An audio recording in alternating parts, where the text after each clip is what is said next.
Okay, welcome to the Ska History Hour with your hosts, Jose Rojas and myself, Daryl Rubio. Our guests today are Ali Culotta and Danny Portilla, whom, along with the other band members, form the ska band known as Stop the Presses. We appreciate you two taking the time to go ahead and speak with us to share your talents, stories, and spread awareness to ska music of ska music from around the world. Okay. So I'll start off with the first question. Want to find out how long have you guys been a band, and discuss your move from Florida to NYC and how that move came about, please. I do it. Well, hello. I'm Danny. This is Ali. Hi. We are in South the Presses. Yeah, the we met kind of in 2008, 2009, kind of at in another band. I had a band called Only Right Left that needed a new lead singer. Ali answered a MySpace ad, if you can believe it. Uh, and brought her keyboard along. Then that band unfortunately broke up, and we started Stop the Presses together. Yeah. We toured around Florida a whole bunch. Florida's kind of great for DIY touring because there's like 11 state schools. There's, a ton of beach vibes everywhere. And, for the most part, you can get away with like playing like ska and reggae stuff for people without offending them too badly. But we wanted to do more than that. We wanted to kind of get more serious and try to get signed and, all this stuff with a bigger label. So we weren't paying for everything all the time, always. Mm-hmm. And we decided to move to New York. We we're like, oh, let's get married and let's move, because I was sort of done with Miami. I'm from a suburb of Miami called Hialeah. It's a super Latin forward community and all this stuff, and I loved it to death. But Miami is really hard for musicians. That's just the reality of it. There isn't as much focus on the arts, and there's way less parts, and positions to play. So we came to New York, and New York has been great to us so far. You have to work your ass off here. You have to work really, really hard. But if you work really hard, New York gives it back to you, and we're super happy for that. Yeah, that was about 2015. So yeah, so I'd say Right. we started Stop the Presses. Our first show was Halloween, actually the day before Halloween. So Halloween party that we threw. 2010. That was the one in Hialeah. That was home for us when we were in Florida. And then yeah, 2015 is when we got married, and then I think we moved here over that summer, and then we decided, I think it was like the next year. It kind of took us like a year or two to get our footing here. I'd say, yeah, so it was probably 2018 that we started recording Money in the Bank. Which Um, is one of these here, right? all of Yeah, them. you got You a you have got a bunch of all of them. them. You've I got think the Hialeah one too. You've got a Scandalo. You've That's even I even the got have I even got the have own right. the Chuck that's the one one. I left. Yeah. Yeah. I think the only one I don't have is the South by Southwest thing. I Uh, don't have that one. we Oh, can we I'll bring can one. we can Yeah. get you one of those. Oh, We can, okay. Yeah, We have a yeah. few. They are locked in the vault. We have a few left. yeah. So Yeah, fun I fact about that, I've actually never talked about this. I've never had like a great, perfect, subtle, easy segue to talking about that, which is one I'm surprised you even know that it exists. Because most people don't. And it's a different master from Got It. It's a different mastering person because we needed to get it mastered in a hurry. And then we got to go back to Mitch Racken, who did Money in the Bank, and then he also did Got It. So it's actually a fundamentally different mix on the South by Southwest version. Yeah. okay. Yeah, that sounds great. Yeah, it's there's a lot of stuff that you guys have released. I think I got a lot of your stuff from I forgot what his name is, from Citrus Records. Um, Oh Yeah, yeah. that's the early stuff. Yeah. Yeah, yeah, the Chris, early stuff. Chris He hooked me Papalas. up with a bunch of the patches from you guys, and these things that are like pretty much out of print. So it Yeah. was Sick. good to get those. Yeah, Yeah. I would like to know, did you guys were in the high school band or all? Yeah, I was in marching band Yeah? for sure. Wind ensemble, marching band, jazz band, the whole shebang. I marched clarinet. Nice. I played guitar in jazz band, however poorly.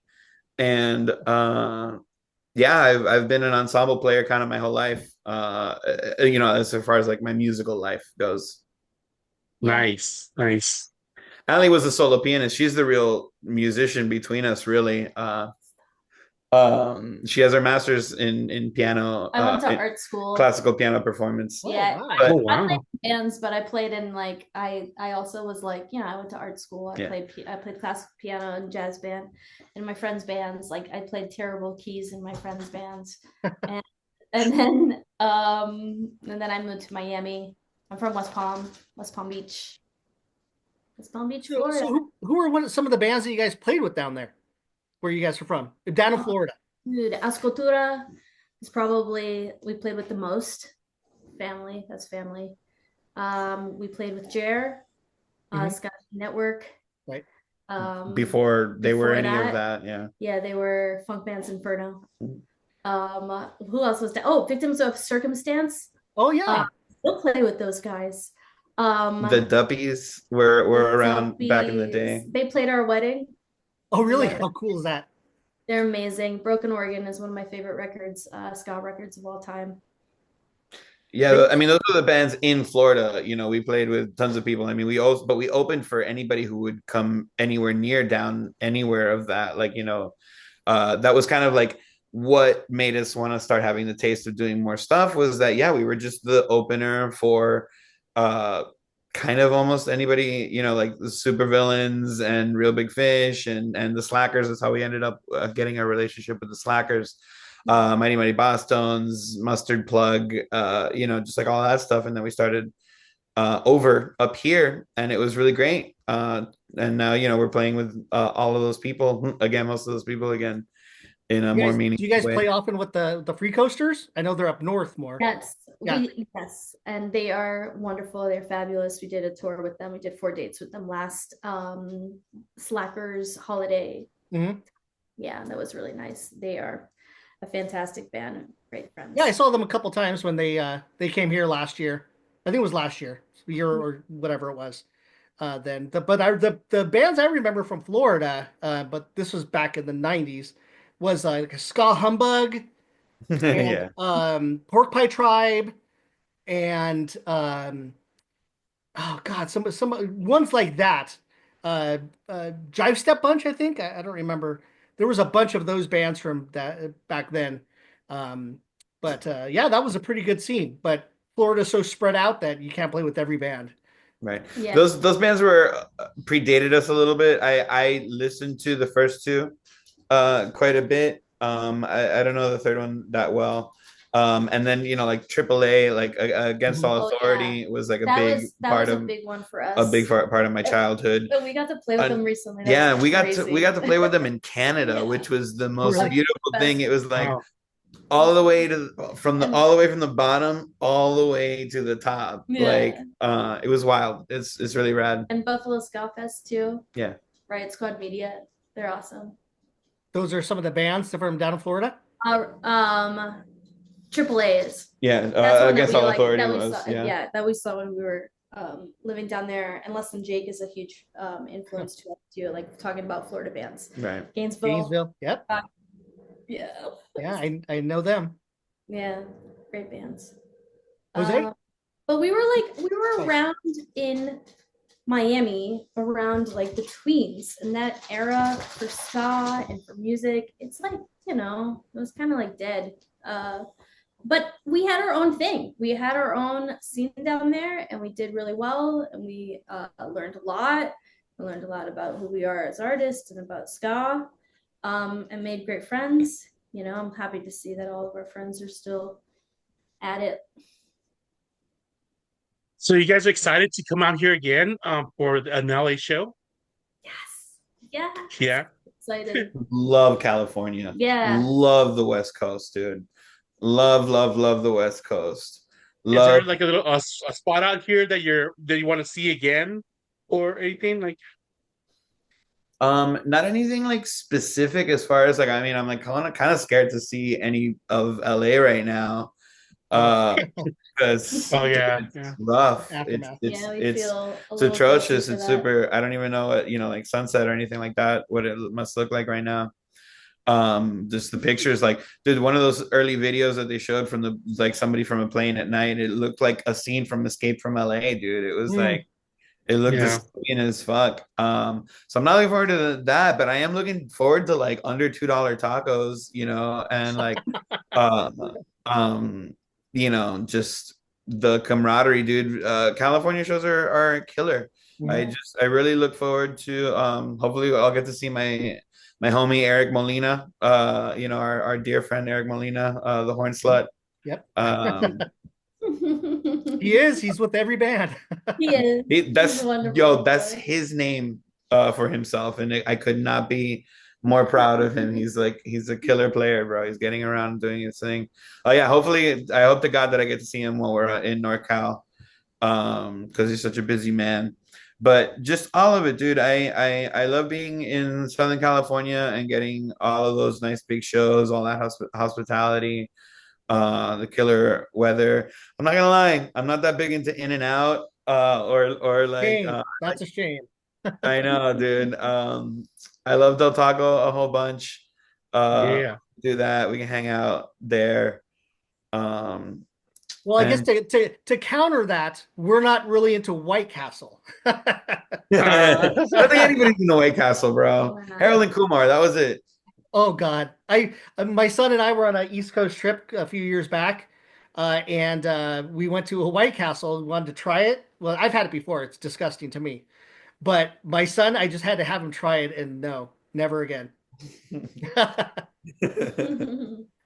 Let's Nice. segment. I want to segment into your releases. Yeah.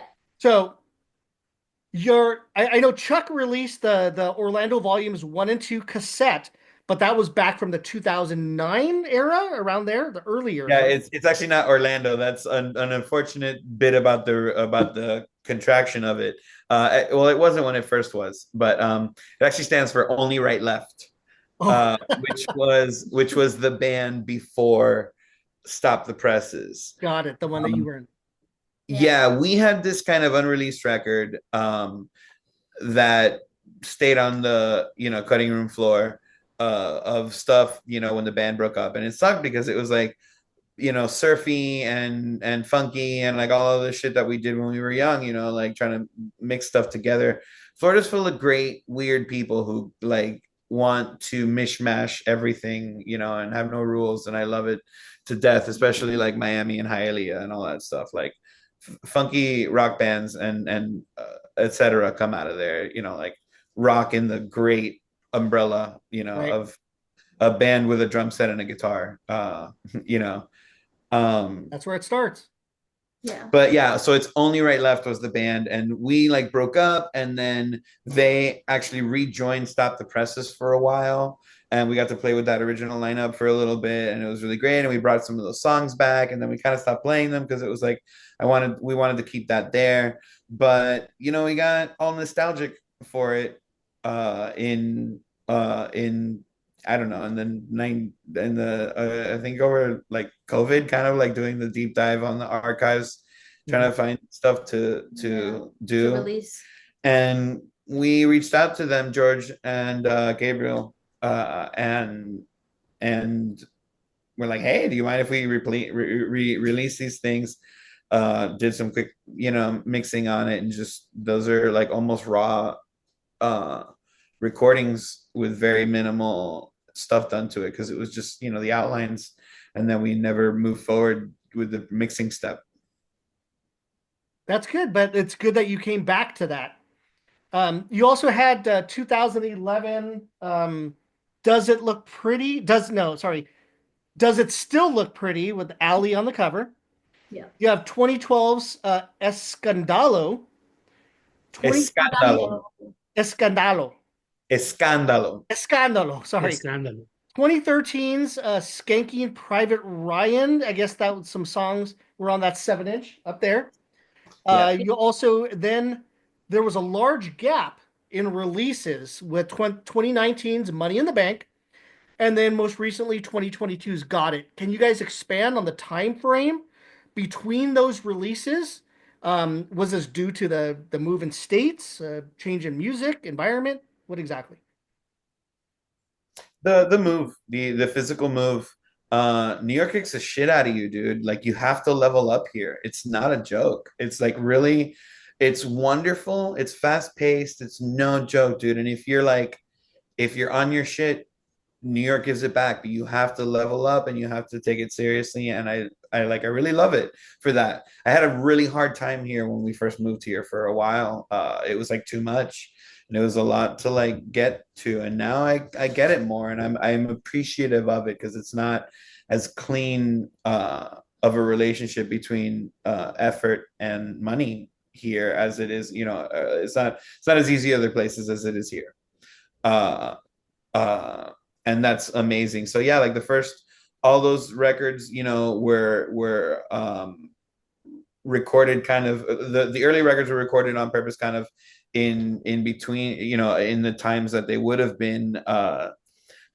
That original ORL Volume 1 and 2 would have been released in 2009, and then 2011 and 2013 would have been, like a decent output in that trajectory. And you can hear the evolution between those three records kind of as we're getting closer to Money in the Bank, which is like kind of getting better and tighter as pop writers, but also being able to really move backwards into the genre more.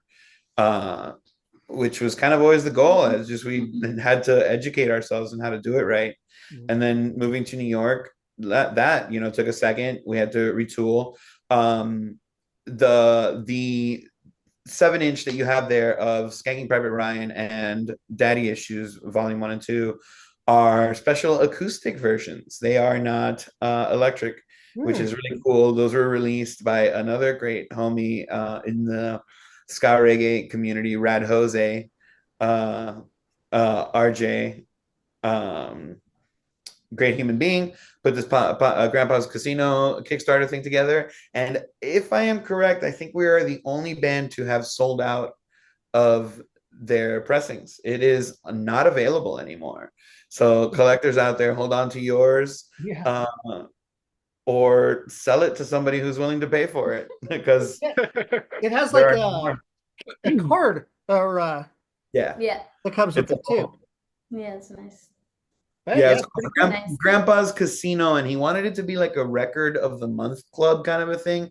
In the early days of Kickstarter, it was a really cute Yeah, idea. so cute. We have, Oh, a they few, look so cute. we have a few label mates from that as well that we've, kept in touch with and played, and even iterations, that people broke up and are now these things and that things. So those are all, yeah, kind of in a row, and then we had to skip a second. Hugo and Wasted Youth were fully written and recorded in Miami, and then we re-recorded them when we got to New York.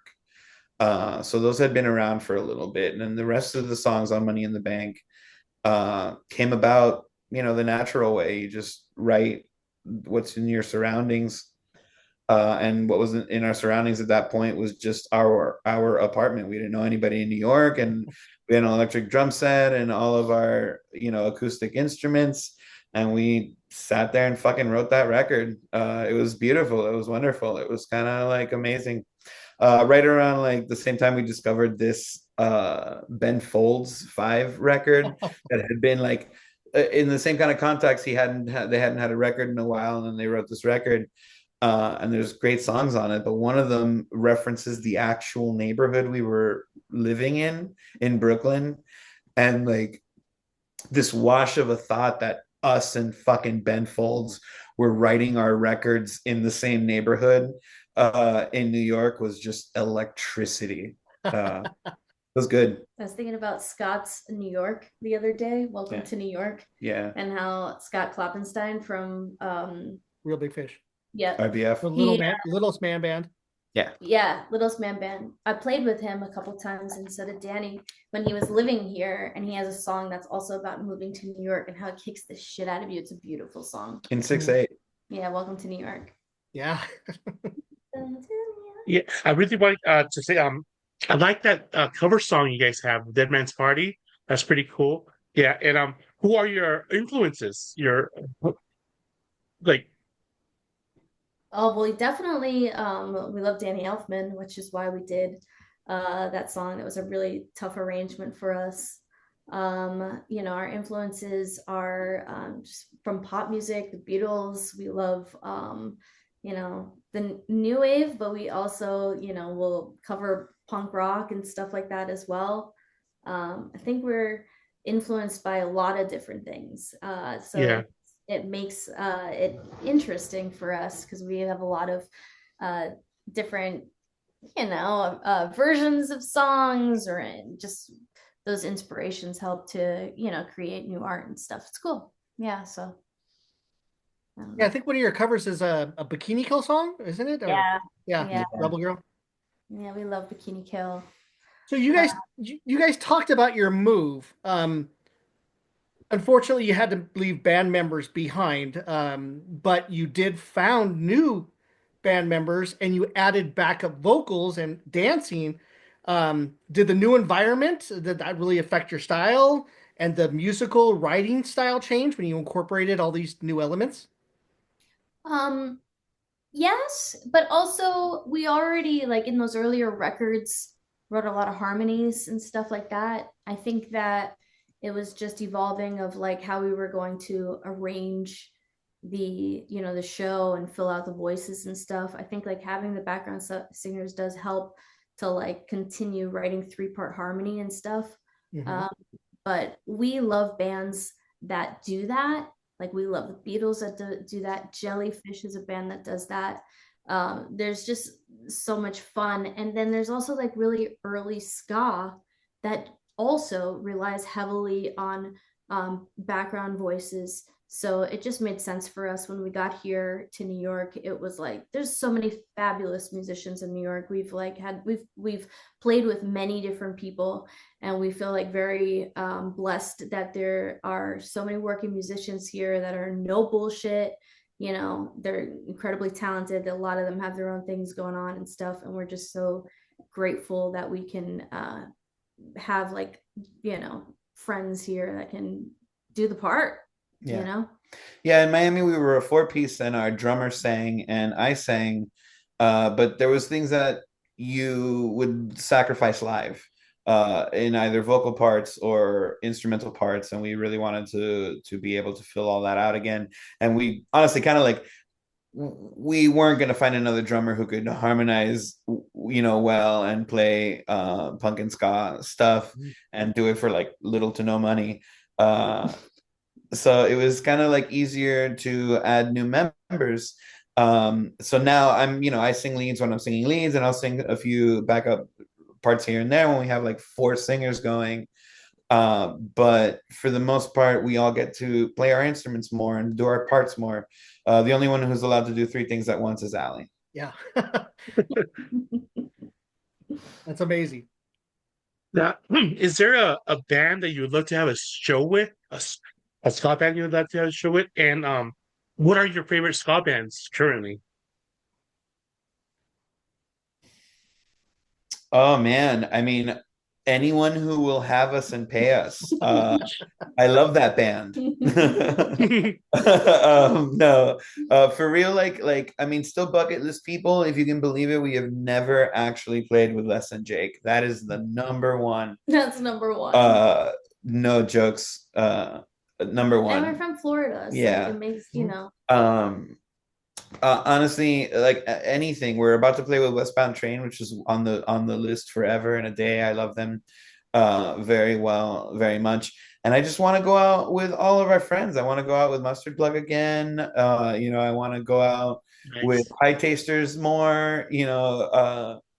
I just love all of these people. I mean, those are the legacy artists and stuff like that. I would love to do more with Jer. We've been able to play a couple times with Jer at festivals. We're playing with Devin K pretty soon. We got to play with Omnigon. We got to play with Jay Navarro and the Traders. I mean, we have a couple shows at half past two coming yeah, up also, and by Big Mhm. Band, which is really and sick.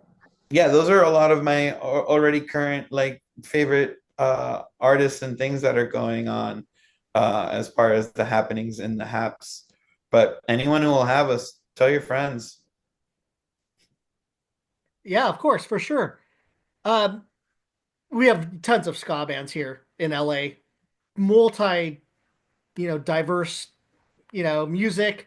A lot of Latin ska that comes in. The bands we used to have that had that influence were like Yes Ska and Mento Buru and Los Hooligans had like a little zoot suit thing here. But all up and down the coast, and you'll find the most Yeah. wide array of ska Yeah, type honestly, music. I am so sorry. I didn't even think about the West Coast, dude. I mean, we still haven't played with Los Mal Hablados. Hmm. My dear friend Mata Mosca, we're so happy to be playing with them again. We love Yeah. those people to death. Chris Yeah, is a great. great human being.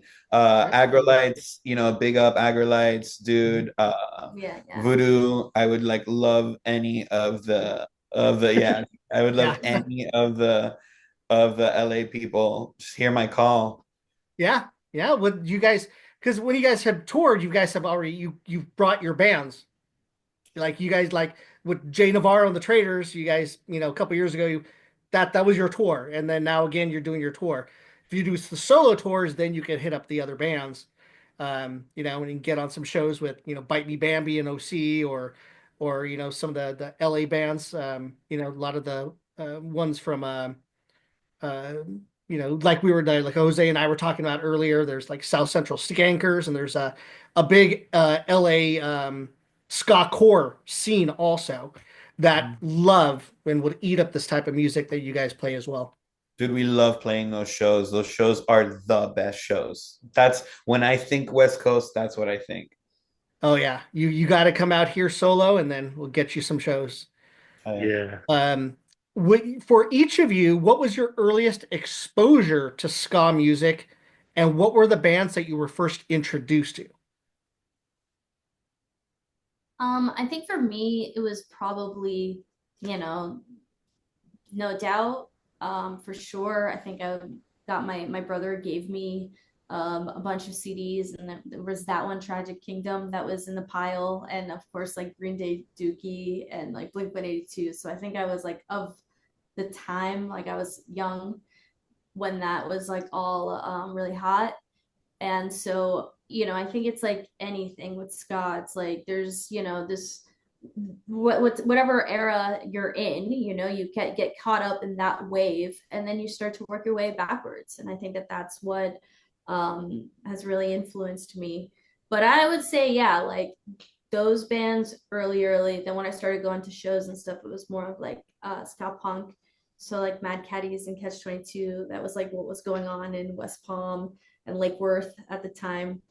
Um, and oh, and AAA, like we were talking about, that's like high school and stuff like that. So yeah, ska punk. I think by the time I met Danny opened me up to the Slackers. I was like, what is this? And then, then you start like really wanting to explore more, and then their influences, and it's like, I yeah, so I guess I would like to think that the time that I was like young, and how music was like really being fed to us, through MTV or whatever it was, that really helped my love of ska. And then living in Florida, it's just island vibes, you Mhm. hear Bob Marley from like young, Oh, out yeah. there, been Yeah. to the Marley Festival many times, right? Yeah, dude, that's exactly it. Like you hear like Bob Marley or like, Desmond Decker like really, really early on. You don't even realize that Yeah. Oh, Peter you're listening Tosh. My to. parents loved that. Like my parents like, lived in the Keys and stuff. So Yeah. they introduced me to a lot of music. And I think reggae was really big where I was growing up. Yeah, the same thing for me. I mean, we were all experiencing kind of the same things at the same time. Tragic Kingdom and like 40 ounces were Oh, just Sublime. Yeah. everywhere when I was young. And then like on purpose, it was like Real Big Fish and Catch 22. And I was in marching band, dude. It was going around, and I took a puff. I don't know. um, and uh and then like that led me to like Specials and Madness, which led me to Prince Buster, which led me to Toots, and then it was like, okay, hold the fuck on. And then I came back around the other way, like from the bottom, or from the early days, from Skylights, and then was like, all right, what the fuck is going on here? And that has been a wild education. Yeah, there's some amazing bands in history. Um, I was lucky to see Toots here on the Santa Monica Pier long time ago, a free show, and thank goodness I saw him. This was the only time I got to see him. And then COVID hit, and we lost him, unfortunately. Yeah, he put out a great record too, and that was really sad. It was like right after he put out that record. That was the one where he had a lot of special guests in, right? I think. Yeah, yeah, Yeah, but it was One Love. great. I think it was called One Love or something. Something like that. That sounds right. Yeah, it Something like that. was a good one. Yeah. Yeah. Yeah, I don't have anything else right now. Oh, I'm sorry. I want to talk about your times as an international touring band. I know you guys have been overseas twice now, is it? Yes. As Stop the Presses, yeah, I had honestly forgotten about that until the Yeah. other day. Yeah. Sweet. Tell us about some memories that stand out, from overseas and the bands you played with and just the general vibe that you get, because I know it's completely different. Smoke weed, pet dogs. Um, Oh man, we played Bald head. yeah, we played with some really awesome folks. Filthy Militia. Love. Yeah. Filthy Militia are big homies. Um, Big up, the fam. Manchester Punk Yeah. Festival is incredible. They treated us very kindly. We played with our friends Catbite.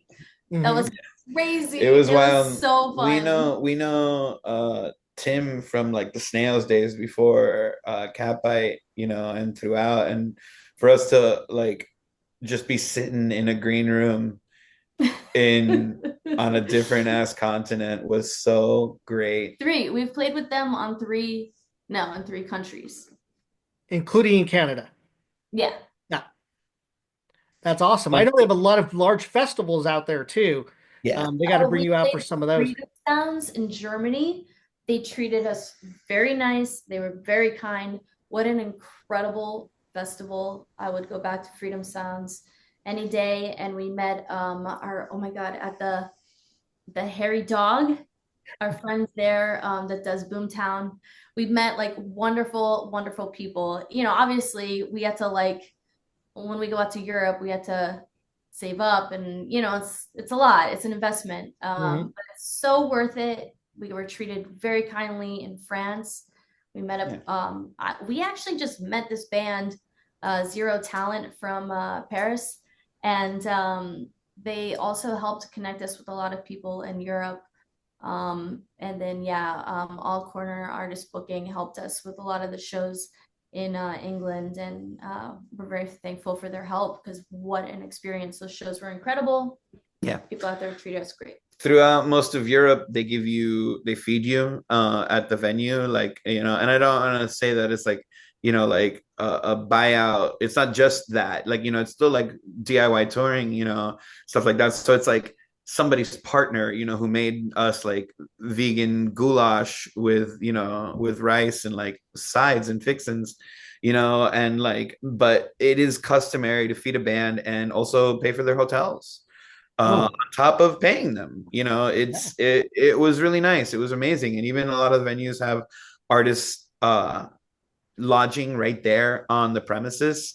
And I don't know if it was ever bad, but all I've experienced was that it was amazing. It was great, comfy, clean quarters that we didn't have to worry about, and people like just had all of the stuff like worked out. Like, hey, this is where you're gonna leave your merch and your equipment tonight. This is where you're going to be sleeping. Here's your key to the door. No one else has the key.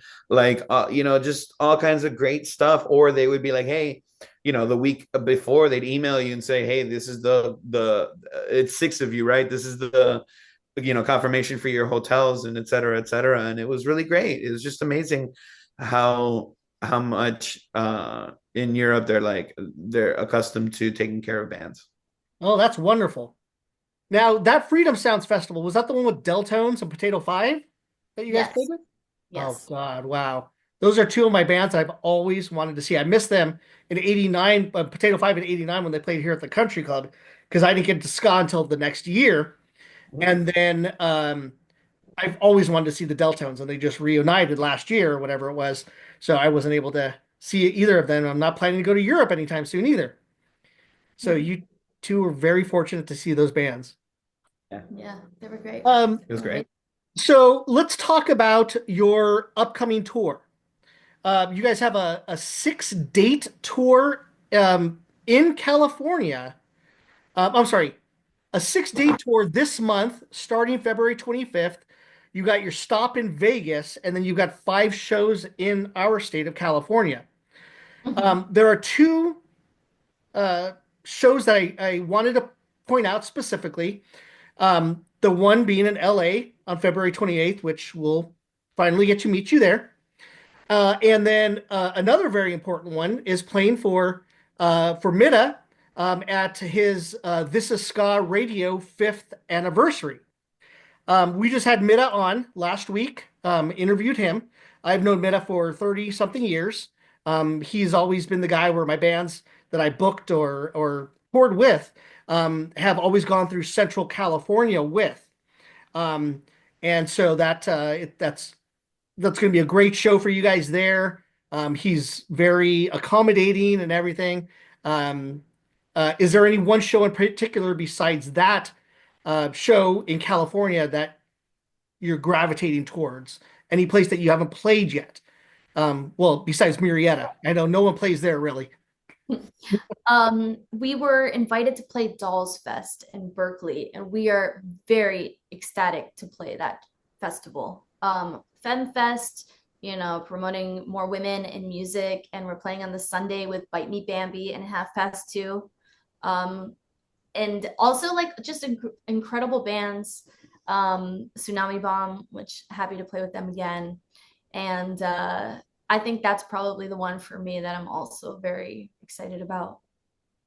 They've also, really the reason, like that this whole thing even kind of came together was their invite, which was wonderful. Tell us about the touring band, the band that you're touring with, Brunt of It. They're what pretty much a newer band, is that correct? No, they've been around actually for a while. Okay. I think, they've been at it in the Northeast like longer than we have. Oh, okay. But they're releasing their new album on Jump Up Records. They're label mates. It just Chuck always like links us up with people, and he's very a supportive label head. We're very thankful for Chuck. So he he put us in touch with them, and we worked out this tour together. I think which is gonna it's gonna be rad. We're super excited.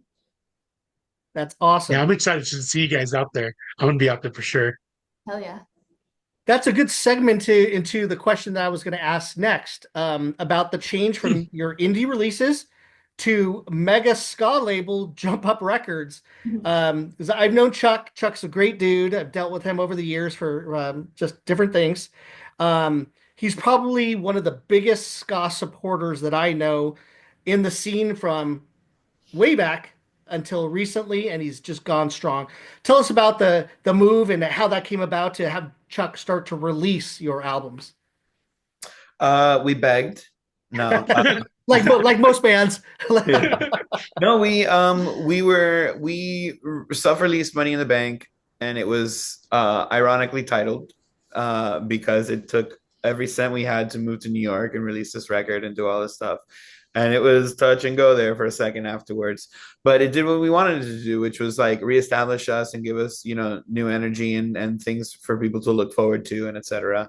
And then when we were wrapping up with Got It, we had a brief kind of like introduction with Chuck at that point, and we were on each other's radars.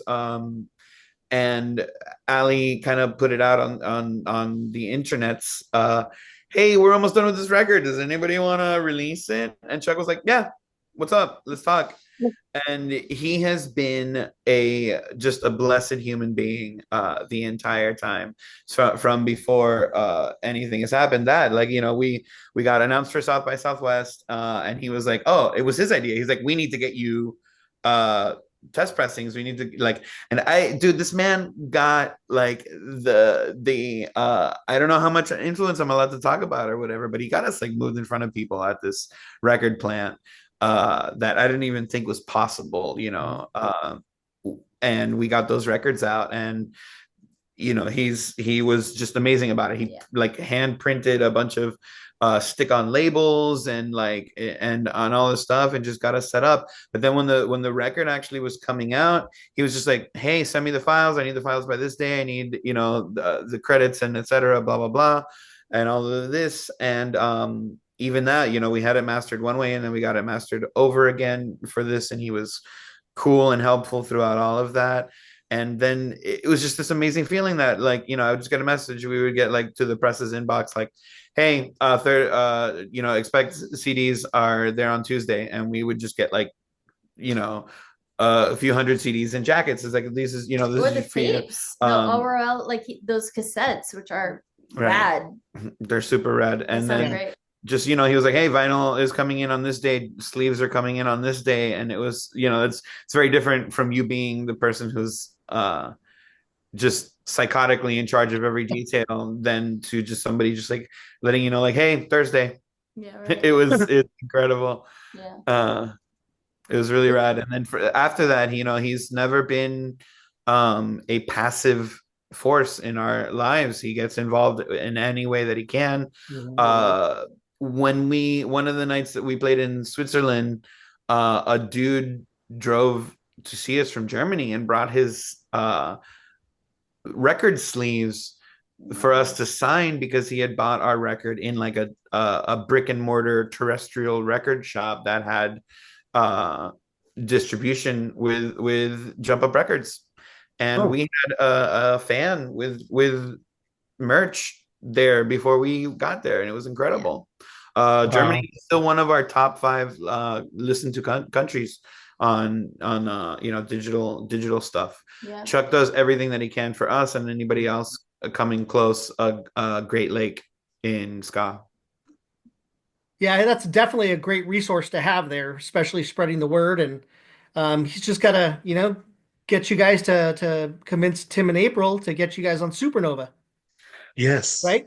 Well, From 'cause your I know lips, I know that's Allie's been there with the Rude Girl review, but I Yeah. haven't seen you there yet. played in 2021, which was a phenomenal experience. I think that was part of like a Kickstarter like thing. If a person donated above a certain amount of money, which was like a ridiculous amount of money, uh you could sponsor a band, and we were sponsored to play, and I was grateful to do so.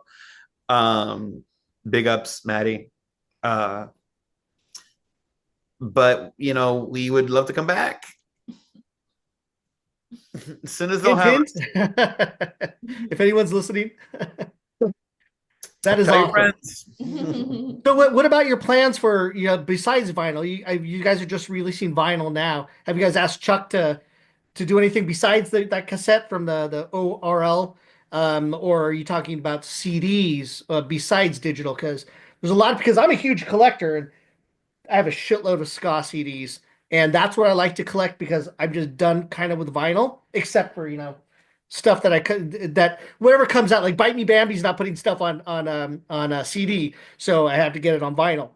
Any plans to release some of your stuff on CD or have There Chuck do it? is, we can get you on this day coming up CD versions of Money and Got It. We do have those through Chuck, through Jump Up Records. They're cool. They're great. They sound awesome in your car.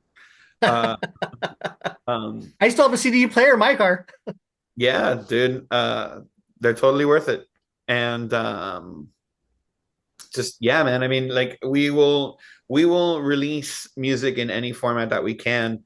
Uh, Vinyl is the big seller online. It's the commodity that people want to collect, you know, once they start to get, you know, pretty serious about music. And it's more, you know, of course, it's more for the archival nature than anything else, just because, you know, digital content just doesn't have the commodity that that has. But dude, like, I mean, vinyl is such a beautiful and apropos memory of a band to have.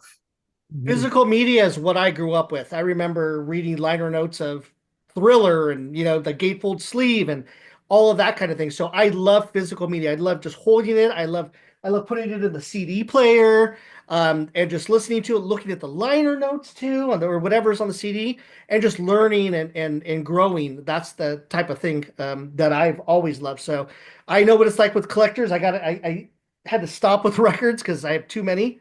Um, but I wanted to segue into Ali. I've noticed that your voice from the early recordings to the newer recordings has got a little smoother over the years. Um, is this due to a vocal coach or just playing shows over the year, or is it the wonderful air in Brooklyn? I definitely have a dear friend of mine that I went to undergrad with.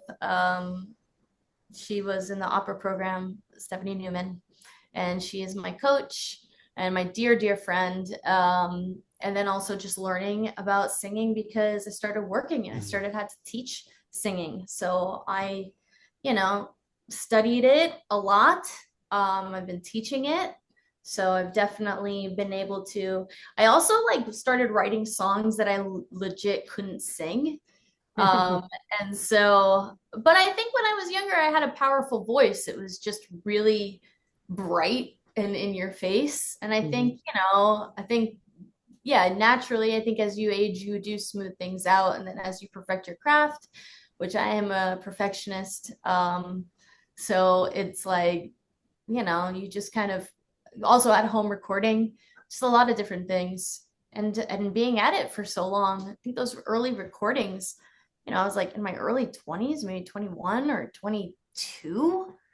It's a baby, I guess people do that now. Sexy baby. But yeah, well, it's you evolve as an artist, you get better. This like that happens kind of with I think all of your favorite bands. Motion City Soundtrack is a band that I love. I think that singer also like kind of grew, and even the earlier recordings of some of our favorite ska artists, I think that you evolve as an artist.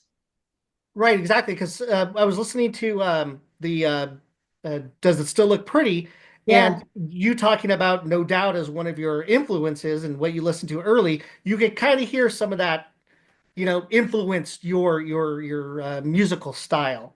Yeah, Uh, for sure. Yeah. And I was told even that I sounded like her from a like very young age. So I think it also has to do with your tone, mhm. facial construct as well plays a part in your timbre. And so I think that there maybe is something there that made, that bright and then influence. I still get the comparison. I can do a mean impression. I'm telling you, I can sing exactly like her now. Was that if you practice enough, or you just do it when you're cooking dinner or something? Just fooling around. Just any plans to release? It's been a couple years. I think 2023, Yeah, no, 2022, right?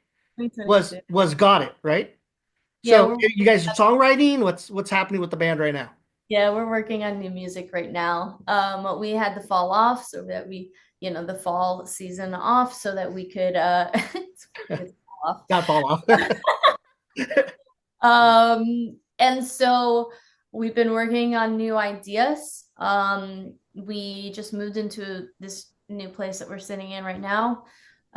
Things, kind of shifted. We were at it last year, 2024 was And the 2023. and 2023 was the year of yes. We toured a lot. It's very difficult to have time, I think, to do both things, yeah, work, jobs, Have a life, be a couple, have a life, be married, be have a puppy parents. puppy parents. Yeah, I Yeah, saw a little puppy there. I wish it was so easy that we could release it. That's on us also. I think that we could probably It's do just, dude, it do is it, really, really do more. genuinely hard to I think you tour like that yeah. and then try to put out music. So, we're like but I have noticed there's other bands in the scene that are kind of going at our pace right now too, Yeah. which we're all I think in the same. There's a lot of us that are in this boat right We'll now. release music this year, and I feel like we'll be back on like a schedule of like now it'll be like every 3 years for a new release.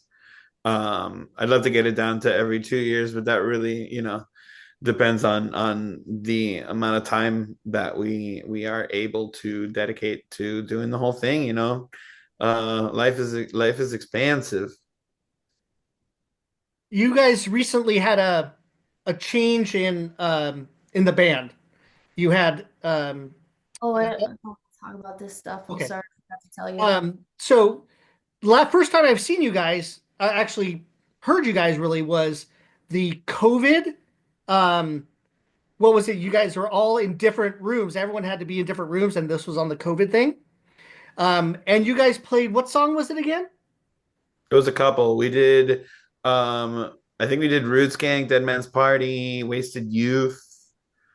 Yeah, those are our Brady Bunch videos. Oh, that's right, because they're all in the boxes. I remember that. Yeah, Ali and I like learned how to edit video. It was crazy. We like started on Final Cut and like graduated to like Adobe Premiere Pro, dude, and now we're like killer video editors. We understand the science of it. It's pretty rad.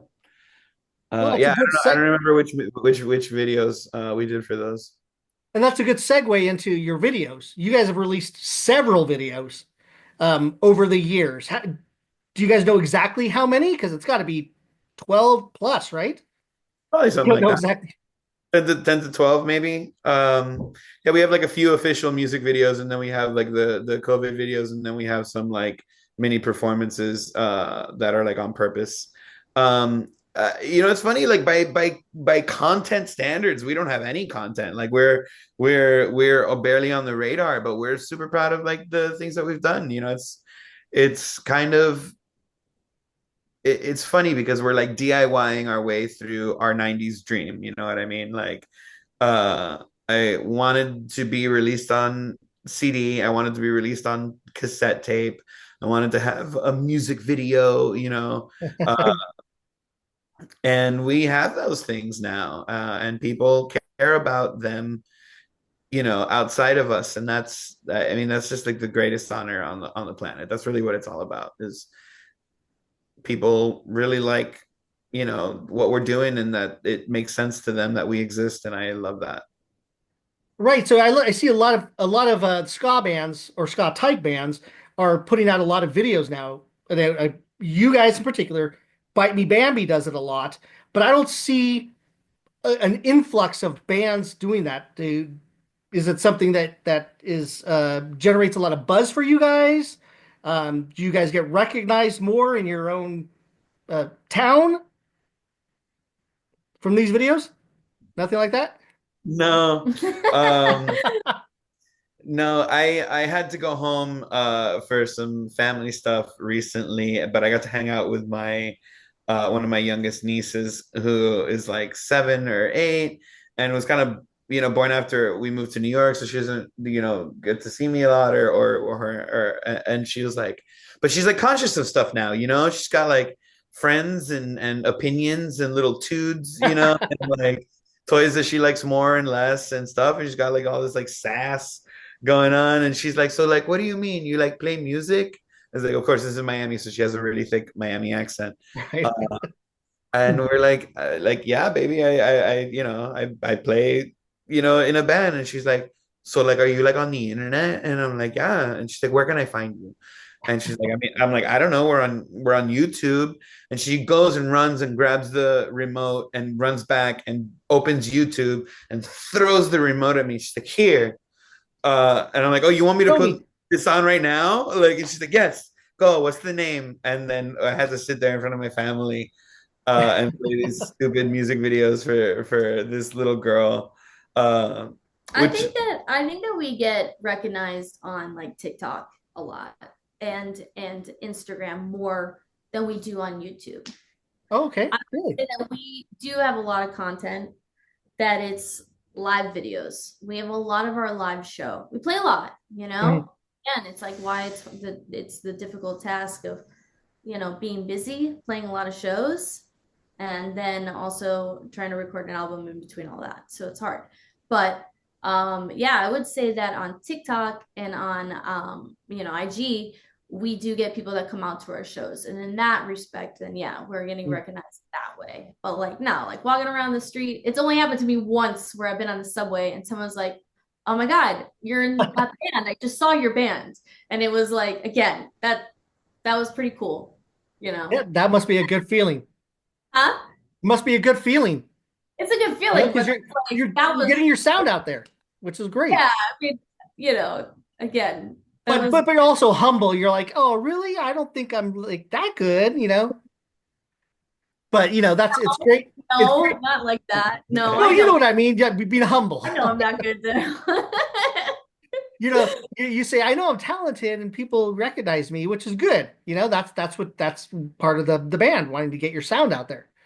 What about any other tours? You guys have this little tour here, but there's the whole rest of the year. Is there anything planned, upcoming? Any other I mean, festivals? this is necessarily a little tour. This is a pretty well put together tour. We've Well, got in terms of dates, like there's only what, about 7 dates, 8 dates, something like that. there's 6 dates, Six, but six that we talked about. last year we did almost 50 shows, you know. So and this is we're in what are we in right now? This is February. February to March. Yeah. Cool. We do have some other stuff coming up.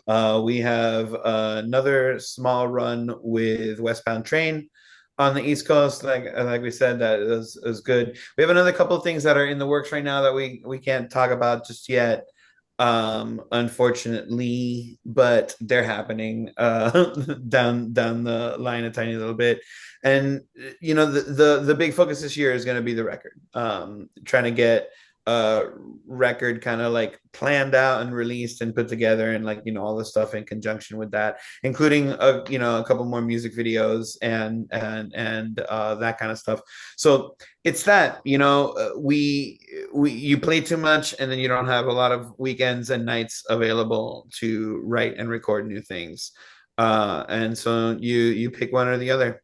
So yeah, we have small stuff, like small chunks. Instead of doing, like big, we usually do like two really big chunks and then small chunks throughout anyway. But now we probably are going to do like smaller chunks this year while we get work done at home. Yeah. Got to get the homework done. Yeah. Gotta put the music out. Working. Exactly. That's great. Any last parting words? Anything you guys want to say to your fans? Anything? Um, we love Thank you you. so much. Yeah, for supporting us throughout the years and coming out to shows and buying our music. And they know where the dates are at. You can find this upcoming tour, which is it's coming up February 25th. We're playing with a bunch of fabulous bands. To check out southofpressesmusic.com, and you can find our tour dates on there with ticket links. I think all the tickets are on sale now. There's a lot of free shows and a lot of all ages ones. To follow us on IG, to follow us TikTok and Facebook as well. That's kind of like where to, see the latest and stuff like that. And see you at the local tour. Yeah. Yeah. See you on the West We'll see you on the Coast. other Yeah. side. You guys, so like what are your like connections to music and ska and all that stuff? You being around forever seems like the vibe. Well, oh, well, myself, I back in the 90s, I started Stiff Dog Records. I don't know if you heard of that. That this was back in the 90s. In 95 is when I started that label. And then I started promoting bands, and I put out a bunch of comps from back in the day. I managed a band called the Hippos from the 90s. Oh Yeah, yeah. Um, absolutely. I managed a band also called the Adjustments, who were members of a band called Janitors Against Apartheid from San Jose back in the day, Melting Pot. But I've been in music for, doing all this for a long time. So I have a lot of connections around the LA area, and Chuck and a bunch of other guys from have been doing this for a long time, Mida and all that. So and then I tour managed and I promoted a bunch of bands from back then. So like we were talking about Less Than Jake, they played the first time they played in California. They played for me, and Jimmy Eat World opened for that show. Sick. It was Jimmy Eat World, the Hippos, Less Than Jake, and Meal Ticket. So a bunch, all the bands that came through, I would book, and then when my bands would tour, like when I toured with the Hippos and the Adjustments, we cashed in basically our favors and toured with all the different bands from back then. So, but this was like all '90s stuff, kind of, So some of those bands that we played with, like I was telling you, like Pork Pie Tribe and I don't know Swank and a bunch of bands from Florida from back then were the bands that we toured and played with also. We went on a tour with the Decepticons also from Virginia from the 90s. They were from Maryland or the Georgetown area, I believe. So my history comes from back then.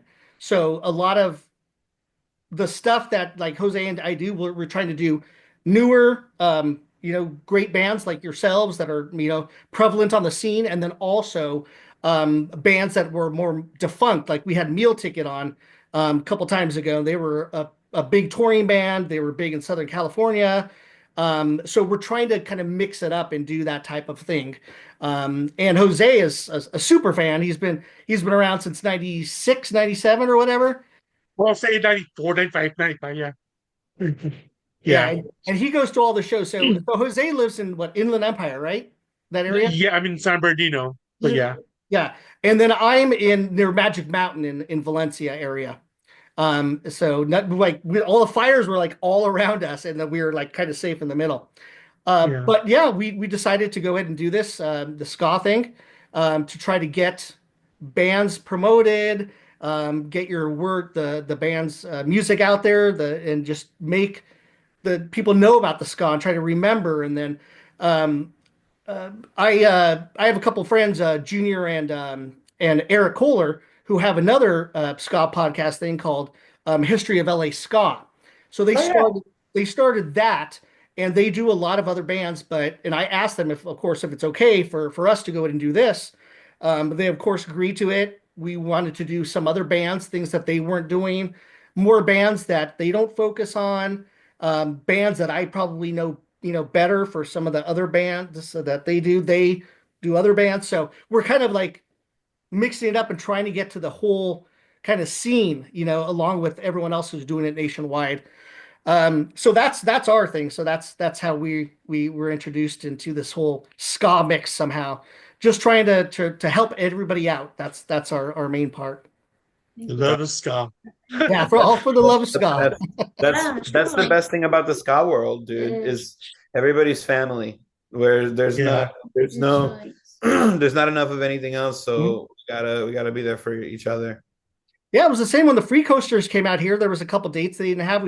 We got them on a show with Western Standard Time. They sold a shitload of merch, which was great, and that was good for them. We booked them in a skateboard shop, which they played with Sweeney and Johnny and a couple other and another band, Buskers or something like that.